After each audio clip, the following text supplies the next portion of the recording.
And we're back now with something upsetting that happened over the weekend. The system failed a homeless woman and her unborn baby. It's exactly what a small group of women had been working tirelessly to prevent, and now they are more determined than ever to make sure it never happens again. 10 on your side, Stephanie Harris has their story. We need change. That's what these women are saying. Yesterday, a pregnant homeless woman went into labor on the grass outside of a Wawa. Her baby died. Now, I've been talking for a couple of weeks now with several women who tried to help her. They say the system made it impossible. Here's how it all started. As Arnisha Rutledge scrolled through her Facebook feed, an image jumped off the screen. A very pregnant woman lying on a bench and barely clothed. No, I thought it was a joke. She didn't believe this could really be happening in Newport News until she started reading the posts. People's like, oh, I know her, I've seen her. I was following this story for about 7 hours. Amanda Alston, like Rutledge, couldn't erase the picture in her head. Everybody was like, she refuses help. She's violent.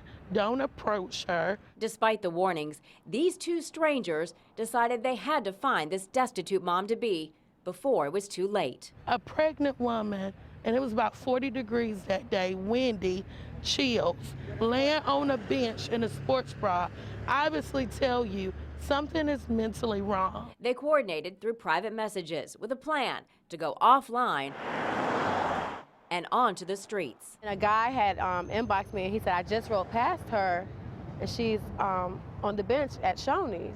And so I said, you know, I'm on my way. It was 3 o'clock in the morning. We met her on the bench. She was froze. They say she came quietly. Maybe she was too cold or too tired to fight. Whatever the reason, she got into the car with them. They got her a hot meal and put her up in a motel. I was hurt. I was so hurt. Like, we all cried. We sat there and cried because it was ridiculous. It don't make no sense. How did she end up like this? Pregnant, homeless, and alone. The system has failed her. Like, when we talked, she said, I've done what they keep asking me to do, and I'm still in my situation. Due to privacy laws, 10 on your side cannot confirm that she is a client of social services. But on the day this picture went viral, and on the night these women found her, the pregnant woman was lying in plain sight along a busy street just blocks from a police station and in front of a medical office. Nobody stopped to say, wait, something is wrong here. Rutledge and Alston admit the woman refused medical help the night they took her in, and when they asked police to check on her, she refused to open the door. She's about to have that baby, but she doesn't trust anybody. By law, she can refuse help, but how is that law protecting her or her baby? We asked Senator Cree Deeds. It's heartbreaking. You know, our safety net is embarrassingly thin, and a lot of people slip through the cracks. Senator Deeds is working to fill those cracks. His own mentally ill son attacked the senator and took his own life in 2013. What I'm working on is a way to make sure that the mentally ill receive a uniform standard of care. Deeds hopes to have new legislation ready for the 2018 session of the General Assembly.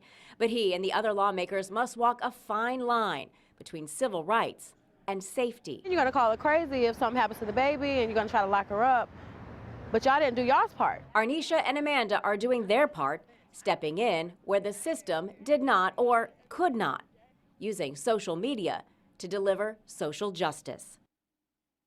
Now, social services, the women tell me, came and took the pregnant woman about a week ago, but they wouldn't give those women any information about the mom-to-be. They say they learned that she had been released from the hospital several days later, and they began another desperate search to find her.